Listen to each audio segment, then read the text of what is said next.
अस्सलाम वालेकुम नाज़रीन, ड्रामा शराकत की आने वाली एपिसोड बहुत ही दिलचस्प होते हुए नजर आ रही है क्योंकि यहाँ पर राशिद का हुआ एक्सीडेंट। जी हाँ नाज़रीन, यहाँ पर राशिद मौत के मुंह से बचकर आए हैं वापस, यानी कि डॉक्टर ने कह ही दिया कि ये राशिद कभी चल नहीं पाएगा। जी हाँ नाज़रीन, यहाँ पर राशिद व्हील चेयर पर बैठ गया, यानी कि अब राशिद कभी चल नहीं पाएगा और उसके सारे प्लान जो वो शफक को हासिल करना चाहता था, वो शफक के लिए इतना कुछ कर रहा था, लेकिन अब उसे जब पता चलता है कि मैं पाँव से माजूर हो चुका हूँ, यानी कि अब मैं नहीं चल सकता, तो वो बहुत ही अपसेट होता है और बोलता है कि ये क्या हो गया मेरे साथ। में तो दोनों से साथ बुरा करता हूँ, लेकिन आज मेरे साथ ही बहुत बुरा हो गया, अब मैं क्या करूँ। शफक तो मेरी तरफ देखेगी नहीं, पहले तो वो मेरी तरफ आती भी नहीं थी और उसने मुझसे शादी से भी इनकार कर दिया, लेकिन आज वो मुझे कैसे मिलेगी। यानी कि यहाँ पर राशिद की तबीयत और हालत बहुत ही ख़राब हो जाती है जब उसे पता चलता है कि अब वो कभी नहीं चल पाएगा। और यहाँ पर उसकी अम्मी आ जाती है, यानी कि राशिद की अम्मी बोलती है कि बेटा,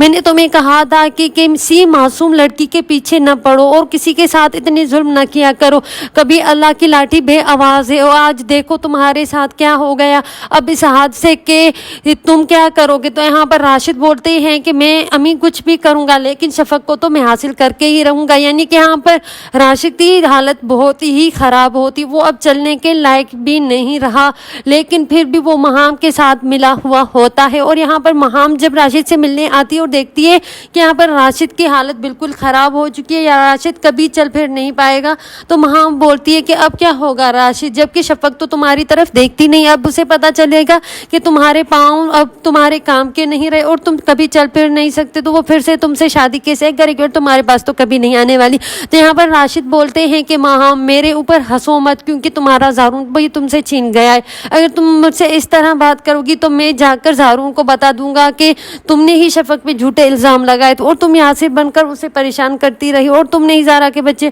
ये सारी बातें मैं सबको ही बता दूंगा। यानी यहाँ पर दोनों आपस में लड़ने लगते हैं। तो महाम बोलती है कि राशिद चुप कर जाओ, और फिर ऐसे भी तुम अब चल नहीं सकते, तो बेहतर ये है कि अपने मुँह को भी बंद रखो, अगर मेरा नाम लिया तो मैं तुम्हारा नाम भी ले लूँगी, क्योंकि मुझे पता है कि हर प्लान में तुम शामिल थे, मेरे साथ तुम मिले हुए थे, जब मैं जेल जाऊँगी तो तुम्हें भी अपने साथ ले जाऊँगी। लेकिन यहाँ पर राशिद की कंडीशन बहुत ही ख़राब हो जाती है जब यहाँ शफक और ज़ारून वालों को पता चलता है कि यहाँ राशिद का एक्सीडेंट हुआ है। वो भी बहुत बुरे तरीके से होते हैं, वो बहुत ही परेशान हो जाते हैं, क्योंकि यहाँ पर राशिद का एक प्लान था, वो शफक को घर से निकाल कर और उसे अगवा करके ले जाने वाला था। जब पता चला शफक घर से निकली और यहाँ पर राशिद का हुआ एक्सीडेंट। या जी हाँ नाज़रीन, यहाँ पर राशिद का एक्सीडेंट होने के बाद जब सबको पता चलता है कि राशिद अब इस दुनिया में नहीं रहा, लेकिन यहाँ पर राशिद बच तो गया है लेकिन अब कभी चल नहीं पाएगा। और यहाँ पर महाम है जिसकी सच्चाई खुलते खुलते अधूरी रह जाती है। लेकिन अब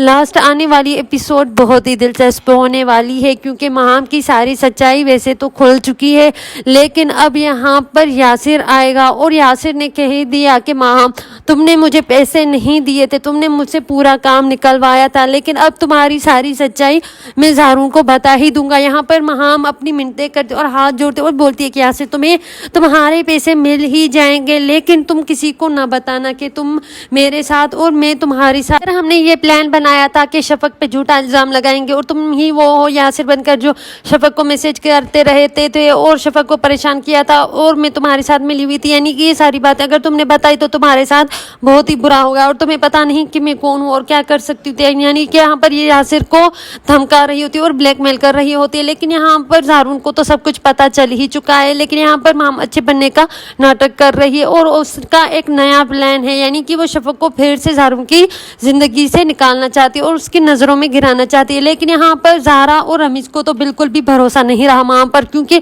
उसने उसकी वजह से एक बड़ा हादसा सहा है और उसका अपना बच्चा गया है। ज़ारा तो बोलती है कि महाम अभी पर मैं कभी यकीन नहीं करने वाली, और कितनी भी बदल जाए लेकिन मैं उस पर यकीन नहीं करूँगी, क्योंकि वो बदलने का नाटक कर रही है, जबकि मुझे पता है कि महाम जैसी लड़की कभी बदल नहीं सकती और उसने ही मेरे बच्चे को मारा है। आज मेरा बच्चा मेरे पास नहीं, वो भी महाम आपी की वजह से। अगर मैं बद्दुआ दूं तो महाम आपी आप कभी माँ नहीं बन पाएंगी, क्योंकि आपने मेरे बच्चे को मुझसे छीन लिया, लेकिन अब खुदा तुम्हें कभी नहीं औलाद से नवाजेगा और बेहतर ये है कि तुम इन प्लान से सारे से नाकामयाब हो चुकी हो। बेहतर ये है कि तुम यहाँ से दूर चली जाओ और ज़ारून भाई की زندگی سے ہمیشہ کے لیے چلی جاؤ۔ یہاں پر مہا بولتی ہے کہ زہرا ایک نہ ایک دن میں تمہیں تو ڈیورس دلا کر رہوں گی، کیونکہ میں رمیز کی زندگی سے تمہیں نکالوں گی۔ تو زہرا کو مہا چیلنج کرتی ہے کہ زہرا تم یہاں سے عزت سے نکل جاؤ، اگر نہیں نکلی تو میں یہاں پر رمیز سے بول کر تمہیں طلاق دلوا دوں گی۔ لیکن یہاں پر زہرا سے بہت ہی محبت کرتے ہیں رمیز، اور رمیز بولتے ہیں کہ مہا آپ کچھ نہیں کر پائیں گے، اور تمہاری سچائی تو سب کے سامنے آ ہی چکی ہے۔